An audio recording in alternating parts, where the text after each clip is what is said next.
بسم اللہ الرحمن الرحیم۔ میرے پاکستانیوں، آج پہلا بجٹ تحریک انصاف نے پیش کیا ہے۔ میں اب اس کے اوپر بعد میں بات کروں گا، لیکن بجٹ کو سمجھنے کے لیے آپ کو میں یہ بتانا چاہتا ہوں کہ یہ وہ بجٹ ہے جو نظریے کے اوپر جو نظریہ ہے نیا پاکستان کا، یہ اس کی عکاسی کرے گا۔ جو نیا پاکستان ہے وہ کیا ہے؟ میرا نیا پاکستان نبی صلی اللہ علیہ وسلم کی مدینہ کے ریاست کے اصولوں پہ انشاءاللہ بنے گا، اور یہ ایک عظیم ملک بنے گا۔ میں آج انشاءاللہ آپ کو کہہ رہا ہوں، یہ یاد رکھنا، یہ ایک عظیم ملک بننے جا رہا ہے۔ مدینہ کی ریاست کیا تھی؟ لوگ کہتے جو 1400 سال پہلے وہ کوئی ریاست بنی تھی، جن نئی چیزوں کی باتیں کرو۔ مدینہ کی ریاست ماڈرن ریاست تھی۔ مدینہ کے ریاست کے جو آج اصول ہیں وہ مجھے افسوس سے کہنا پڑتا ہے ہمارے ملک میں نہیں ہے، وہ آج مغربی دنیا میں ہیں۔ کیا تھے مدینہ کی ریاست کے اصول؟ سب سے بڑی بات کہ جو ریاست کا سربراہ ہے وہ جواب دہ ہے، وہ قانون کے اوپر نہیں ہے۔ قانون کی بالادستی کا مطلب سارے انسان قانون کے سامنے ایک برابر ہے۔ کوئی یہ نہیں کہہ سکتا کہ جی تمہاری جرت ہے مجھے پوچھنے کی کہ نیب کو دھمکیاں دے رہے ہو کہ تمہیں نہیں پتا میں کون ہوں۔ مدینہ کی ریاست میں 2 خلیفہ وقت عدالت میں جا کے کھڑے ہوئے، جس میں ایک خلیفہ یہودی شہری سے کیس ہار جاتا ہے۔ مدینہ کی ریاست میں حضرت عمر جیسے دنیا کے عظیم انسان مسجد میں جب ان سے پوچھا جاتا ہے کہ آپ نے کدھر سے کپڑے خریدے، انہوں نے یہ نہیں کہا کہ پتہ نہیں میں کون ہوں، انہوں نے جواب دیا۔ سربراہ جواب دہ ہے۔ آج مغرب میں سربراہ جواب دہ ہے۔ ہمارے ملک میں جو میں ابھی آؤں گا، یہ جو تماشا ہو رہا ہے، جو ہوا تماشا، کہ یہاں یہ سمجھتے ہیں کہ اگر ہم ایک مقام پہ پہنچ کر سربراہ ہوں تو میں قانون سے اوپر ہوں، کس کی جرت ہے مجھے ہاتھ لگانے کی؟ میں نیب کو کہتا ہوں کہ تمہاری جرت مجھے ہاتھ لگانے کے لیے نہیں ہے۔ ہم دور چلے گئے ہیں، اور آج ہمارا جو مسئلے ہیں وہ اس لیے ہیں کہ ہم دور چلے گئے ہیں ان اصولوں پہ، وہ نظریہ جس پہ پاکستان بننا تھا۔ مدینہ کی ریاست میں میرٹوکریسی تھی۔ خون کے اوپر لوگ نہیں اوپر جاتے تھے، میرٹ پہ اوپر جاتے تھے۔ خالد بن ولید نے مسلمانوں کو تقریباً شکست دے دی تھی جنگ احد میں۔ سرکار مدینہ نے ان کو سپہ سالار بنایا، سیف اللہ کا خطاب دیا۔ میرٹ پہ تھی، میرٹ تھی، قانون کی بالادستی تھی، انسانیت تھی، انسان کی قدر تھی۔ امیر سے پیسہ لیتے تھے زکوٰۃ میں، غریب پہ خرچ ہوتا تھا۔ فلاحی ریاست تھی، معذوروں کی، کمزوروں کی، یتیموں کی ریاست ذمہ داری لیتی تھی۔ احساس تھا ریاست میں۔ اقلیتیں، چارٹر ان کے ساتھ سائن کیا تھا، مدینہ کا چارٹر، برابر کے شہری تھے، ملت کا حصہ تھی ساری اقلیتیں۔ جو کیس حضرت علی کو جس نے عدالت میں کیس ہرایا وہ یہودی تھا۔ سب برابر تھے قانون کے۔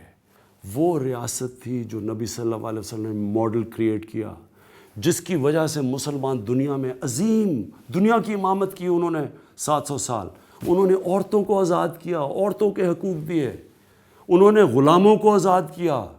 جو آخری نبی صلی اللہ علیہ وسلم کا خطبہ تھا عرفات میں، وہ یونائٹڈ نیشنز کی چارٹر آف ہیومن رائٹس کے اوپر ہے، انسان برابر ہے۔ وہ ہے میرا نظریہ پاکستان کا، اور میں انشاءاللہ یہ نظریہ جو میرا ہے، یہ پاکستان کے اوپر جب آ گیا، اب دیکھنا یہ ہماری قوم کیسے اٹھتی ہے۔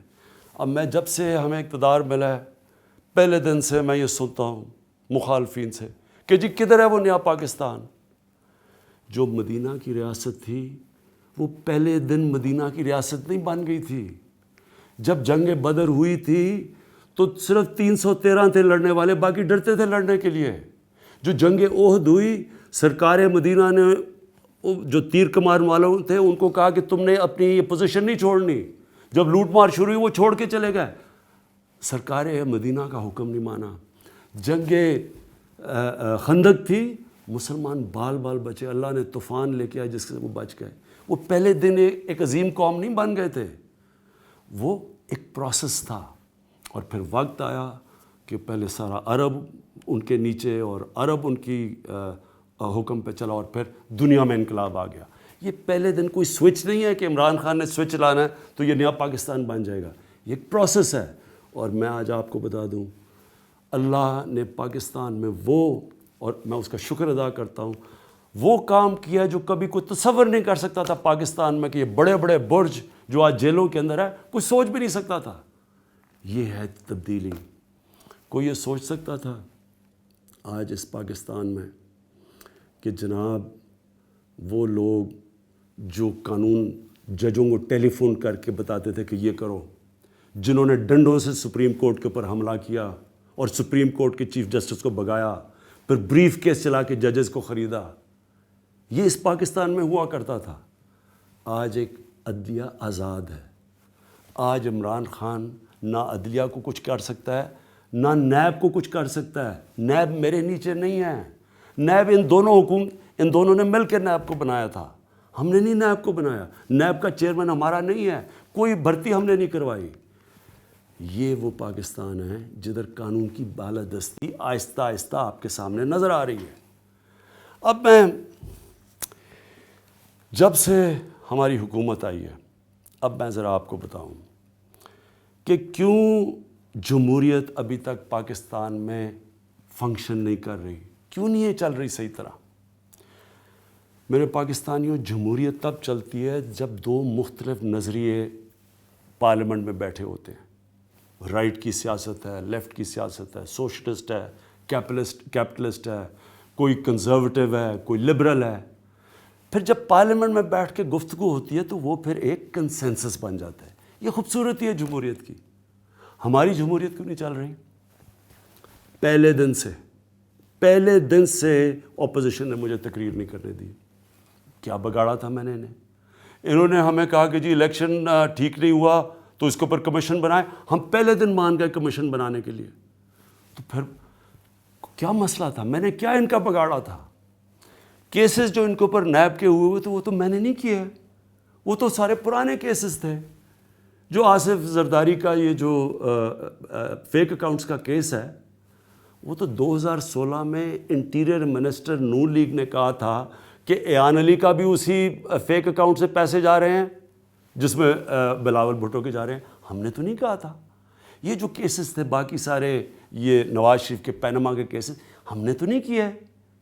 یہ جو شہباز شریف کے اوپر کیسز تھے جس پہ وہ جیل پہ گئے, یہ سارے پرانے کیسز تھے. ہم تو تھے ہی نہیں تب اقتدار میں. تو یہ میرے اوپر کیوں شور مچا رہے ہیں پہلے دن سے؟ نہ انہوں نے پہلے دن اسمبلی میں بولنے دیا. جب میں اسمبلی میں جاتا ہوں بدتمیزی کرتے ہیں, شور مچاتے ہیں. میری غلطی کیا ہے؟ میری غلطی یہ ہے کہ میں ان کی بلیک میل اور پریشر میں آ کے یہ جو چاہتے ہیں میں این آر او نہیں ان کو دے رہا.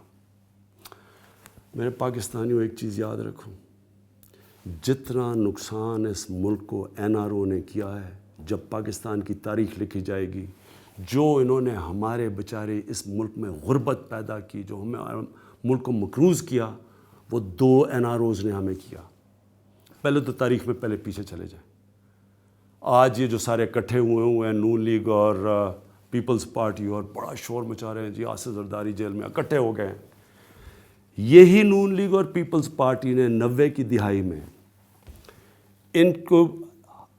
ان کی دونوں کی حکومتیں 2 دفعہ گئیں, دونوں دفعہ کرپشن میں گئیں, اور دونوں کو کس نے کہا کرپٹ؟ یہ ایک دوسرے کو کرپٹ کہتے تھے.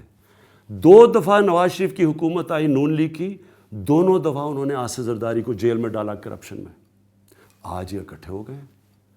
ان دونوں کو جب جنرل مشرف نے 1999 میں جب فارغ کیا تو نواز شریف کو این آر او دے کے بھیجا سعودی عربیہ 10 سال کے لیے.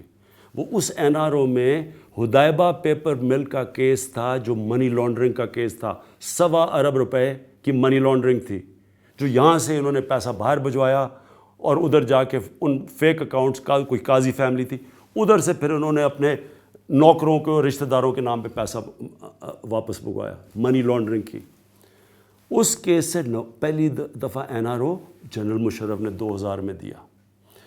اس کے بعد آصف زرداری کے اوپر وہی جنرل مشرف نے 2 ارب روپیہ خرچ کیا ان کے سوئس اکاؤنٹس پہ، اور انہوں نے جو سر مال لیا ہوا تھا لنڈن میں، سر مال بک گیا، پاکستان کو پیسہ آنا تھا، جنرل مشرف نے NRO دیا اور ان کو واپس بلا لیا۔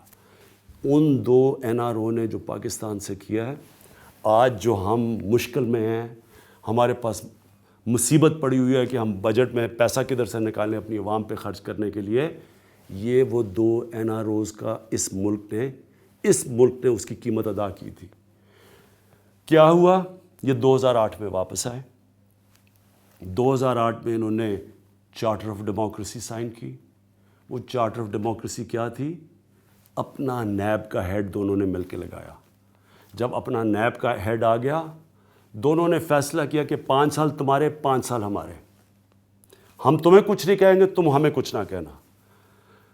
ان 10 سالوں میں پاکستان کا قرضہ جو 60 سالوں کے اندر پاکستان کا قرضہ تھا 6000 ارب روپیہ، وہ ان 10 سالوں میں 6000 ارب سے 30,000 ارب پہ پہنچا ہے۔ 24,000 ارب روپیہ انہوں نے اس ملک کو 10 سالوں میں مقروض کیا ہے۔ آپ ذرا ذہن سوچیں ذرا غور سے، کوئی یہاں ڈیمیں بنی، کوئی بڑا کیا بنا پاکستان میں؟ پہلے تو Mangla dam, Tarbela dam, Warsak dam, motorway, بڑے بڑے پروجیکٹس ہوئے 60 سالوں میں، جس پہ 6000 ارب روپیہ قرضہ تھا۔ 10 سال میں کیا ہوا اس ملک میں جو 6000 سے 30,000 پہ قرضہ چلا گیا؟ یہ مکمکا ہوا تھا۔ یہ چارٹر آف ڈیموکریسی نہیں تھی، چارٹر آف کرپشن تھا۔ دونوں کو پتا تھا کسی نے پکڑے نہیں جانا، دونوں نے کھل کے کرپشن کی۔ اس ملک کا المیہ دیکھیں کہ جب ملک کا قرضہ 2008 کے بعد ایسے گیا اوپر 30,000 تک 10 سالوں میں، ان تینوں گھروں کے دولت بھی ایسے اوپر گئی ہے۔ ان تینوں گھروں کا جو پیسہ تھا، انہوں نے جو مال بنایا، ان کی جو کمپنیز تھی، وہ تینوں گھروں کے اوپر چلی گئی۔ 2008 سے پہلے کدھر تھے؟ پہلے بھی انہوں نے بڑا پیسہ بنایا تھا، NRO مل چکا تھا، وہ ہضم کر بیٹھے تھے۔ 2008 کے بعد یہ جو قرضہ چڑھا ہے، اس کی سب سے بڑی وجہ کرپشن تھی۔ اور یہ جب 3 گھر اوپر کرپشن شروع کر دیں، جب 3 جو لیڈرشپ کرپشن شروع کر دیں، اور منی لانڈرنگ کرپشن کیا تھی؟ یہاں سے پیسہ بناتے تھے، اس پیسے کو حوالے اور ہنڈی سے باہر بھجوا دیتے تھے تاکہ پتہ نہ چلے، وہ پیسہ باہر چلا جاتا تھا۔ ادھر سے یہ کیا کرتے تھے کہ جس پیسے کی ضرورت ہو، مثلا گھر خریدنا ہے، حمزہ شریف نے گھر بنانا نتھیا گلی میں، یا شہباز شریف نے دوسری بیوی کو پیسہ دینا، وہاں سے TT آ جاتی تھی ادھر سے۔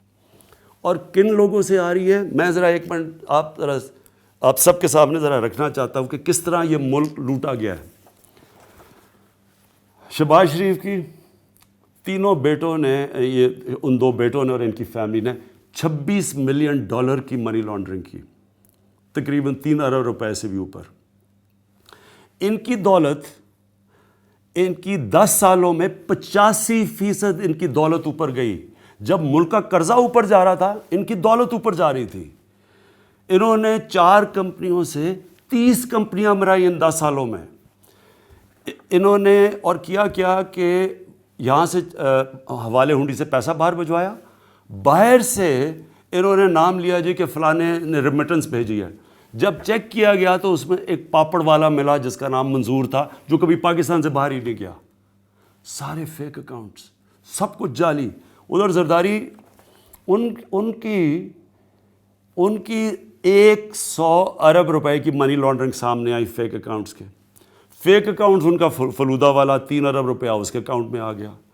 وہاں یہ پتہ چلا کہ فیک اکاؤنٹ سے، اچھا اور یہ کس نے کیا؟ یہ جس طرح میں نے آپ کو پہلے بتا چکا ہوں، اس کے اندر ایک خاتون، اس کا جو خاتون پکڑی گئی ایئرپورٹ پہ $5 لاکھ لے جاتے ہوئے سوٹ کیس میں، وہ 75 دفعہ ملک سے باہر گئی تھی۔ کتنا پیسہ لے کے گئی ہوگی آپ خود اندازہ لگائیں۔ وہ اور بلاول بھٹو کے ایک ہی فیک اکاؤنٹ سے پیسے جا رہے ہیں۔ اس کے بعد نواز شریف، یہ انہوں نے اس بار ہل میٹل، پہلے تو یہ ذرا سوچیں کہ ایک پاکستان کا پرائم منسٹر ایک دبئی کی کمپنی کا ملازم بنا ہوا ہے،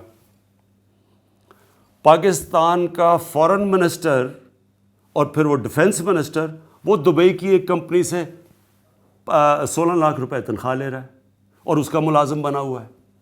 یہ کبھی کسی جمہوریت کے اندر آپ نے سنا ہے؟ ہمارے ساتھ یہ ہندوستان آزاد ہوا تھا، ہمارے ساتھ ہی ہمارے بعد میں ہمارے سے بنگلہ دیش بنا تھا. کبھی سوچا کہ کسی ملک کا وزیر یا وزیر اعظم کسی دوسرے ملک کی شہریت لے اور وہاں کی کمپنی سے تنخواہ لے جبکہ وہ ملک کا سب سے امپورٹنٹ عہدے پہ بیٹھا ہو؟ یہ ساری منی لانڈرنگ ہو رہی تھی. یہ یہاں سے پیسہ چوری ہو کے باہر جا رہا تھا. یہ اقامے طریقے تھے منی لانڈرنگ کے. جب ہم نے پیسے منگوائے، جب ہم نے انفارمیشن منگوائی باہر سے، ہمارے اب آج کل ہم ساری انفارمیشن منگوا رہے ہیں، ہمارے معاہدے ہو گئے ملکوں سے، ان سے ہم انفارمیشن لے رہے ہیں. پاکستان کی پراپرٹیز باہر کدھر ہیں، پاکستان کے بینک اکاؤنٹس کتنے ہیں، دبئی میں پاکستان کی پراپرٹیز کتنی ہیں. آپ حیران ہوں گے کہ صرف 10 ارب ڈالر کے تو باہر پاکستانیوں کے بینک اکاؤنٹس ہیں. 10 ارب ڈالر. ہمیں دبئی میں 9 ارب ڈالر کی تو صرف 4 سال میں پراپرٹیز لی ہیں. آئی ایم ایف کے سے ہم کتنا قرضہ لے رہے ہیں؟ 6 ارب ڈالر. تو یہ جو منی لانڈرنگ ہو رہی تھی یہاں سے پیسہ، جب اوپر کے سربراہ کر رہے تھے تو باقیوں کو کس نے، انہوں نے کیسے روکنا تھا کسی کو؟ ان کے جب وزیر کر رہے تھے جن کے کام میں تھے، کس نے کس کو روکنا تھا؟ تو یہ ایسے ہی نہیں قرضہ گیا. یہ میں ذرا آپ کو بتاؤں کہ یہ جو چھوڑ کے گئے ہیں ملک، اچھا اس سے پہلے نواز شریف کی ہل بیٹل بن گئی، وہ بھی کوئی نقصان کر رہی تھی، وہ کوئی سعودی عربیہ میں تھی. جیسے یہ پاور میں آیا 2008 کے بعد، اس کے اندر پیسہ، اس کی بھی دولت اوپر جانی شروع ہو گئی. اس میں سے 1 ارب روپے کی انہوں نے منی لانڈرنگ کی. اور ادھر سے پیسہ کس کے نام منگوا رہے ہیں؟ ڈرائیور کے نام پہ، سیکیورٹی گارڈ کے نام پہ پیسے منگوا رہے ہیں. اگر یہ ملک کے سربراہ کر رہے ہیں، چلے عام آدمی چوری کرے تو اور چیز ہے، یہ ساری منی لانڈرنگ ملک کے اوپر بیٹھے ہوئے سربراہ کر رہے ہیں. مجھے مہاتر محمد ایک دفعہ کہا تھا، انہوں نے آج سے 15-20 سال پہلے انہوں نے کہا دیکھیں جو چھوٹی چوری ہوتی ہے نا، چھوٹی کرپشن، وہ لوگوں کو تنگ کرتی ہے، لیکن جب آپ کا پرائم منسٹر اور جب آپ کے وزیر کرپشن کرتے ہیں وہ ملک کو نیچے لے جاتے ہیں. اور یہ آپ کے سامنے 6,000 ارب روپے سے 10 سالوں میں قرضہ انہوں نے پہنچایا پاکستان کا 30,000 ارب پہ. یہ ٹوٹل قرضہ پہنچایا. باقی ذرا انہوں نے جو ہمیں پاکستان دیا، یہ ذرا سن لیں. ہمارا جو بیرون ملک قرضہ تھا مشرف کے دور میں، اس کے 8 سال میں ہمارا جو بیرونی ملک قرضہ بڑھا وہ کوئی 39 سے 41 ارب ہے. صرف 2 ارب ڈالر اس کے 8 سال میں ہمارا بیرونی ملک قرضہ بڑھا. ان دونوں کی جب پارٹنرشپ لگی اور انہوں نے کہا نا جمہوریت جب بدلہ لینے آئی اس ملک سے کہ democracy is the best revenge, ہمارا بیرونی ملک قرضہ گیا 41 ارب ڈالر سے 97 ارب ڈالر. سارے پاکستان کی تاریخ میں 41 ارب ڈالر ہم نے اکٹھا کیا تھا. اس میں وار آن ٹیرر بھی تھی، باہر سے سامان بھی خرید رہے تھے، ہتھیار خرید رہے تھے. ان کے 10 سالوں میں 41 ارب سے 97 ارب پہ گیا. اس کا مطلب کیا ہوا؟ اس کا مطلب یہ ہوا کہ ہمارے پاس ڈالر کی کمی ہو گئی. اس کا مطلب یہ ہوا کہ جو پاکستان کے پاس ڈالر تھے وہ ہمارے پاس اتنے ڈالر ہی نہیں تھے کہ ہم اپنے قرضوں کی قسطیں ادا کر سکتے. یہ جب گئے 2018 میں تو پاکستان کا جو کرنٹ اکاؤنٹ ڈیفیسٹ کا مطلب ہوتا ہے کہ جو ہم چیزیں ملک کو، دنیا کو بیچتے ہیں اور جو ہم دنیا سے خریدتے ہیں، جو ڈالر ہم دنیا سے کماتے ہیں اور جو ہم ڈالر استعمال کرتے ہیں دنیا سے چیزیں خریدنے کے لیے، اس کے اندر تاریخی یہ 70 سال کی تاریخ میں سب سے بڑا خسارہ تھا. کتنا خسارہ تھا؟ 19.5 ارب ڈالر. جب نون لیگ آئی تھی تو کتنا خسارہ تھا؟ 2.5 ارب ڈالر. جب 19.5 ارب ڈالر کا خسارہ ہوا، جیسی ہماری حکومت آئی، جتنا میں اب تقریباً 9.5 مہینے ہو گئے، میں نے مشکل سے 8 دن کی چھٹی لی ہے. جس ہم ذہنی دباؤ سے گزرے ہیں کہ کسی طرح ہم یہ ملک کو اسٹیبلائز کریں. خوف ہمیں تھا کہ اگر ہم نے قرضوں کی ان کے لیے ہوئے قرضوں کی قسطیں نہ ادا کی ملک ڈیفالٹ کر دے گا. اگر ملک ڈیفالٹ کرتا ہے تو آپ کو کسی کو اندازہ نہیں ہے کہ ملک کتنا پیچھے چلا جاتا. یہاں روپیہ کدھر ابھی تو شور مچا رہے ہیں کہ روپیہ گرا ہے, آپ کو اندازہ نہیں روپیہ کہاں سے کہاں پہنچ جاتا. بوریاں اٹھا کے روپیوں کو لے کے جا کے ڈب روٹی ملنی تھی جو آج وینزویلا میں ہو رہا ہے. ڈیفالٹ اگر ہو جاتا ہماری ساری اکانومی بیٹھ جانی تھی. تو پہلے تو وہ ذہنی دباؤ کہ کس طرح ہم اب ملک کو اور میں پھر سے شکریہ ادا کرتا ہوں اپنے ہمارے دوست ملک تھے یو اے ای کا, سعودی عربیہ کا, چائنا کا, جنہوں نے ہم نے اتنے مشکل وقت میں ہماری مدد کی جس کی وجہ سے ہم تھوڑا اسٹیبل ہوئے. لیکن انہوں نے کیا کیا, پہلے دن سے انہوں نے افراتفری ملک میں پہنچا دی. ملک تباہ ہو گیا ہے. ملک کو اس چھوڑ کے جدھر یہ گئے ہیں ملک تباہ ہو گیا, ابھی جانے لگا ہے, ملک میں یہ ہو گیا, اس گورنمنٹ کو جانا چاہیے, سڑکوں پہ نکلیں گے. پہلے آپ ملک کا اس تباہ کر کے ملک کو کسی اور کو چھوڑ کے جائیں اور پھر ہمارے اوپر ہی شور مچا دیں کہ جی ملک کا یہ ایسے ہے. آپ یہ سوچیں کہ ایک فیکٹری مینیجر اس کو بالکل دیوالیہ نکال دیتا ہے, دوسرا مینیجر رکھتے ہیں کہ جی وہ آ کے فیکٹری ٹھیک کرے گا, اور جس نے دیوالیہ نکالا ہوتا ہے وہ دوسرے مینیجر سے جواب مانگ رہا ہوتا ہے کہ جی بتائیں دیوالیہ کیسے نکل گیا. یہ ایک گھر کو مثلا ایک گھر کا فرد ایک گھر کو جوئے میں تباہ کر کے مقروض کر دیتا ہے اور پھر گھر کے لوگوں سے پوچھتا ہے کہ جی بتائیں یہ کدھر سے دیوالیہ نکل گیا. یہ ہو رہا تھا ہمارے سے, خود ہی دیوالیہ نکال کے ملک کو ادھر چھوڑ کے اور افراتفری پچائی ہوئی, اخباروں میں یہ ہو گیا, تباہی ہو گئی. ہمارے سے جواب مانگ رہے تھے. تو آج میں آپ کو اب سب کے سامنے کہنا چاہتا ہوں کہ میں اب ان سے جواب مانگنے لگا ہوں. ابھی تک تو میرے اوپر پریشر تھا ملک کو سٹیبل کرنے کا, میں اور جس ہم پریشر سے اور مشکل سے گزرے ہیں, اب اللہ کا کرم ہے کہ پاکستان اب سٹیبل ہو گیا. اب میرے اوپر سے وہ پریشر اتر گیا. اب میں نے ان کے پیچھے جانا ہے. میں اپنے نیچے ایک ہائی پاورڈ ایک کمیشن بنانے لگا ہوں, ایک انکوائری کمیشن, جس کا ایک 1 پوائنٹ ایجنڈا ہے کہ 10 سالوں میں انہوں نے اس ملک کے اوپر 24,000 ارب روپیہ قرضہ کیسے چڑھایا. جو اقتدار میں ہوں گے یہ میری کمیشن ان کو پوری طرح انویسٹیگیٹ کرے گی, رپورٹ بنائے گی. اس لیے بنائے گی کہ کسی کی بھی آگے سے جرت نہ ہو کہ اس ملک کے اوپر اس طرح اس کی تباہی کرے جو یہ کر کے گئے ہیں. انہوں نے جب ہمارے اوپر جو پریشر ڈالا, روپیہ گرا, شور مچا دیا, روپیہ گر گیا, ان کو نہیں فکر تھی کہ اگر اتنی مشکل حالات تھے اکانومی کے تو کم از یہی تو کر کے گئے تھے, تو ان کو کوئی شرم نہیں تھی کہ اتنا برے حالات ہیں آپ مدد کریں. نئی گورنمنٹ جو کوشش کر رہی ہے اکانومی کو اسٹیبلائز کرنے کی, انہوں نے پوری کوشش کی اکانومی کو ڈی اسٹیبلائز کرنے کی.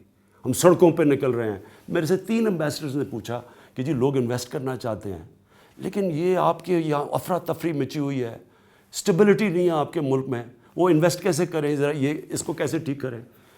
ان کو نہیں فکر تھی. اور میں آج آپ کو بتاتا ہوں ان کو کیوں فکر نہیں تھی. ان کے پیسے باہر پڑے ہیں. یہ جو تینوں بڑے گھر ہیں ان کے صرف وہ پیسہ صرف پاکستان وہ لے کے آتے ہیں جو اب ضرورت پڑتی ہے, باقی ان کے پیسے باہر پڑے ہوئے ہیں. ان کے اربوں ڈالر باہر پڑا ہوا ہے, ان کے وزیروں کے لوگوں کے پیسے باہر پڑے ہوئے ہیں. ان کو کیا فکر کہ اگر پاکستان میں روپیہ گرتا ہے ان کی تو دولت اوپر چلی جاتی ہے باہر, ان کو تو اثاثے بڑھ جاتے ہیں اگر یہاں روپیہ گرتا ہے. ان کا انٹرسٹ اور پاکستان انٹرسٹ ہے ہی نہیں ایک. تو میں آج آپ اپنی قوم کے سامنے یہ کہتا ہوں کہ انشاءاللہ یہ میں ہائی پارٹ کمیشن بنا رہا ہوں. یہ ہائی پارٹ کمیشن کے اندر FIA ہوگی, IB ہوگی, ISI ہوگی, FBR ہوگی, SECP ہوگی. سارے وہ گورنمنٹ کے ادارے ہوں گے جو کہ یہ انویسٹیگیٹ کریں گے کہ انہوں نے اس ملک کو اس دلدل میں کیسے پھنسایا ہے جسے ہم نکال رہے ہیں اس ملک کو. اور انشاءاللہ یہ میرا دوسرا اپنی قوم سے وعدہ ہے. میں 22 سال یہ کہتا آیا تھا کہ اس ملک کا سب سے بڑا مسئلہ کرپشن ہے. آج میری قوم کو پتہ چل جانا چاہیے کہ کرپشن نے اس ملک کو کیا کیا.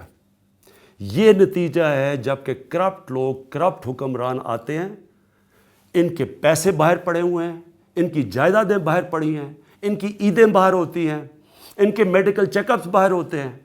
کبھی آپ نے کسی ملک میں سنا ہے ملک کا فائنانس منسٹر باہر بھاگا ہوا ہے, اس کے بچے باہر ہیں, ان کی اربوں روپے اثاثے باہر ہیں, 3 دفعہ ملک کا پرائم منسٹر, اس کے 2 بچے جو اربوں پتی ہیں وہ باہر بیٹھے ہوئے ہیں اور کہتے ہیں ہم پاکستان کے شہری نہیں ہیں اور ہم جواب دہ نہیں ہیں.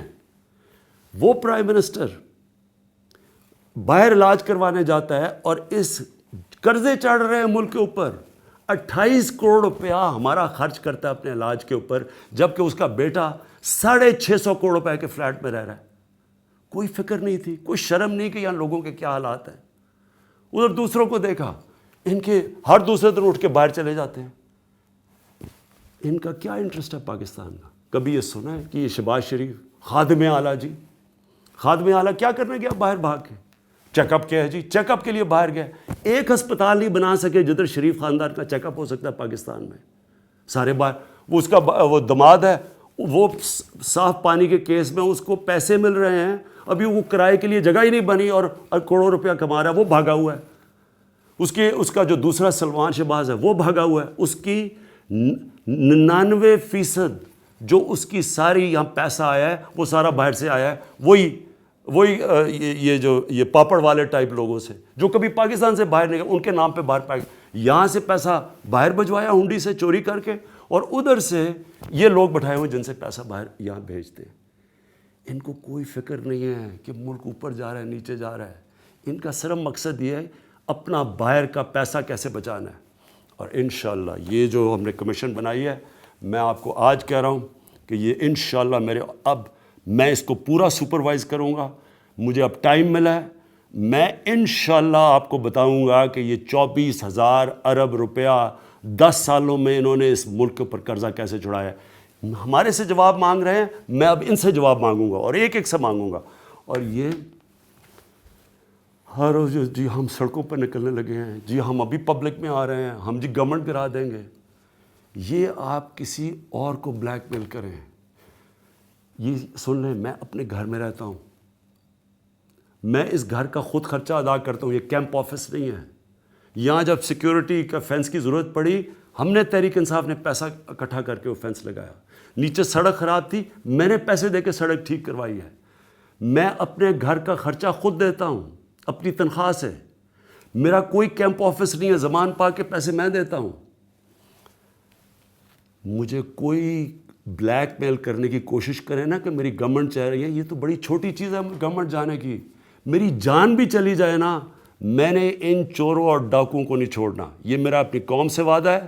یہ میں اللہ کو کہہ کے آیا تھا کہ میں نے کہا اللہ مجھے ایک موقع دے دے, ایک موقع دے. جو انہوں نے میرے ملک کے ساتھ کیا, میں نے ان کو کسی صورت نہیں چھوڑنا. جتنا مرضی شور مچائیں اسمبلیوں میں, یہ اسمبلیوں میں جو گالیاں برا بھلا کہہ رہے ہیں جس طرح کہ مجھے فرق پڑ جائے گا. میں وہ ہوں جو 1 لاکھ لوگوں کے اسٹیڈیم میں جاتا تھا مخالف گراؤنڈ کے اندر, اور سارے مجھے برا بھلا کہہ رہے ہوتے تھے. مجھے ان تھوڑے سے لوگوں سے کوئی زندگی میں فرق نہیں پڑتا. لیکن میرا جو مرضی آپ نے کرنا کرے, میں آج آپ سب کو بتا رہا ہوں, ایک ایک کو میں نے جس نے اس ملک کو نقصان پہنچایا, انشاءاللہ میں آپ کو نہیں چھوڑوں گا, کیونکہ مجھے پتہ ہے میرے لوگوں کے اوپر کیا گزر رہی ہے. اور مجھے یہ فخر ہے کہ اس مشکل بجٹ میں, اور یہ سنیں ان کا یہ جو 30,000 ارب روپیہ قرضہ چڑھا ہے, آپ کو پتہ ہے اس کا کیا نقصان ہے؟ اس کا نقصان یہ ہے کہ ان کے اوپر صرف سود 30,000 ارب روپے پہ جو ہمیں سود دینا پڑتا ہے, جتنا ہم ٹیکس اکٹھا کرتے ہیں 4,000 ارب روپیہ تقریباً ٹیکس ہے, آدھا چلا جاتا ہے سود دینے پہ. تو ملک میں کیسے چلاؤں؟ ملک کے لیے کدھر پیسہ بچا؟ ہمارے پاس اس وقت اتنا مشکل ہے اس وقت ملک کو چلانا, کیونکہ جب تک ہم اس کا ملک کا نظام ٹھیک کرتے ہیں, ہمیں تو یہ سود لے بیٹھا ہے جو انہوں نے اس ملک میں بدردی سے قرضے چڑھائے ہیں, جو چوری کر کے, اور انہوں نے سارے اپنے لوگوں کو, ساری بزنسز اوپر جا رہی ہیں. کوئی سنا ہے کہ ملک کے تینوں صاحب اقتدار وہ امیر ہوتے جا رہے ہیں اور قوم مقروض ہوتی جا رہی ہے؟ تو اگلی بات میں آپ کو اب کہنا چاہتا ہوں, یہ جو بجٹ ہے, اس بجٹ میں ہم نے کیا کوشش کی ہے. وہ پیسہ جو ہم نے صرف اپنے کمزور طبقے کے لیے رکھا ہے, ان کے سستے قرضوں کے لیے، ان کو پیسے دینے کے لیے، ان کے لیے ہم راشن لے کے آ رہے ہیں، ان کے لیے سستے گھر، جو ہمارا پروگرام ہے ہاؤسنگ کا، اس میں سے ہم نے 5 ارب دیا ہے کہ نچلے طبقے کو ہم گھر دے سکیں اپنی چھت کے اوپر. پناہ گاہ بنائی ہیں جو کہ لوگ سڑکوں کے اوپر سوتے تھے، مزدوروں کے لیے، ان کے لیے بنائیں. ان حالات کے اندر بھی ہم پورا زور لگائیں گے اپنے نچلے طبقے کو پورا اٹھانے کے لیے. ہم نے جو اپنی قربانیاں جو کیا ہم نے اپنے خرچے کم کیے ہیں. میں پھر سے کہہ رہا ہوں کہ میں پرائم منسٹر میں چیلنج کرتا ہوں، کوئی پرائم منسٹر نے میں سوائے سیکیورٹی کی وجہ کی سارا خرچہ میں اپنا کرتا ہوں. میرے خرچے میں میرا گھر کا خرچہ پورا نہیں ہوتا، لیکن میں اپنے ملک کے لیے قربانی دے رہا ہوں کیونکہ میرا ملک مشکل میں ہے. اور مجھے خوشی ہے کہ پاکستان آرمی نے جس طرح کی قربانی دی ہے، میں ان کو سلوٹ کرتا ہوں. ایک طرف دہشت گردی ہے، ہر طرف بارڈر سے ہر دوسرے طرف بیچارے ہمارے فوجی شہید ہوتے ہیں. اس کے باوجود پاکستان فوج نے فیصلہ کیا کہ ہاں ہم اپنے فریز، جب وہ کہتے ہیں کیونکہ ڈیویلیویشن بھی ہو گئی ہے، روپیہ بھی گرا ہے، مہنگائی بھی ہے، اس کے باوجود انہوں نے اپنا بالکل نہ سینئر آفیسرز کی تنخواہیں نہیں بڑھائیں، صرف جونیئرز کی بڑھائی ہیں. اسی طرح ہم نے پہلی دفعہ پاکستان کی سول گورنمنٹ نے 50 ارب روپیہ ہم نے کم کیا اپنے خرچہ. یہ کبھی پہلے نہیں ہوا. ہم نے اپنی پارلیمنٹیرین اپنی کیبنٹ کی ہم نے 10% اپنی تنخواہیں کم کروائی ہیں. ہم نے جو کلاس 17 سے نیچے، گریڈ 17 سے نیچے سرکاری نوکر ہیں، ان کو 10% دی ہے نچلے طبقے کو، لیکن اوپر 20 گریڈ سے اوپر ہم نے ان کی تنخواہیں روک دی ہیں، فریز کی ہیں، کیونکہ ملک مشکل میں ہے. ہم سب مل کے قربانی دیں گے اور انشاءاللہ ہم نکل جائیں گے اس سے. لیکن قوم تب نکلتی ہے جب ساری قوم مل کے قربانی دیتی ہے. اور انشاءاللہ ہمارا جو ٹارگٹ ہے 5,500 ارب کا، کبھی پہلے پاکستان میں اتنا پیسہ اکٹھا نہیں ہوا. میں اور شبر زیدی جو ہمارے FBI کے چیف ہیں، ہم اب اکٹھے کام کریں گے.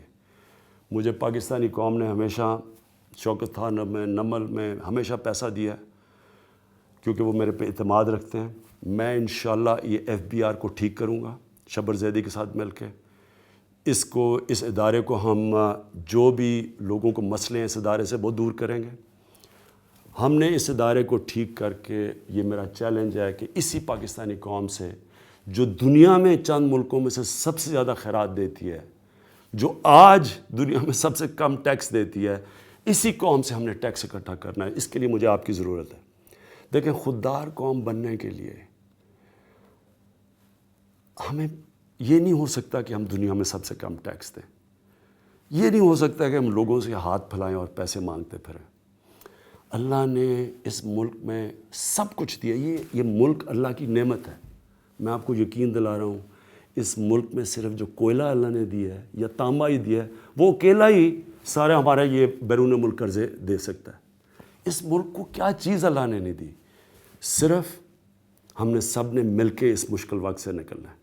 اس لیے میں آپ سب کو چاہتا ہوں کہ اس کو اپنا ملک سمجھیں. بیرون ملک پاکستانی جو بیٹھے ہیں ان سے کبھی پوچھیں، باہر جا کے قدر ہوتی ہے کہ آپ کو اللہ نے کتنی بڑی نعمت دی ہے پاکستان. مل کے میرے ساتھ ملیں، ہم انشاءاللہ مل کے پیسہ اکٹھا کریں گے. میں آپ کے ساتھ مل کے قربانی دوں گا. ہم نے یہ جو ایمنسٹی اسکیم نکالی ہے، اس کو 30 جون تک ہے، اس کا پورا فائدہ اٹھائیں، کیونکہ 30 جون کے بعد آپ کے بینامی اثاثے، آپ کے بینامی بینک اکاؤنٹس، یہ سب ضبط ہو جائیں گے قانون کے مطابق. اس کا پورا فائدہ اٹھائیں.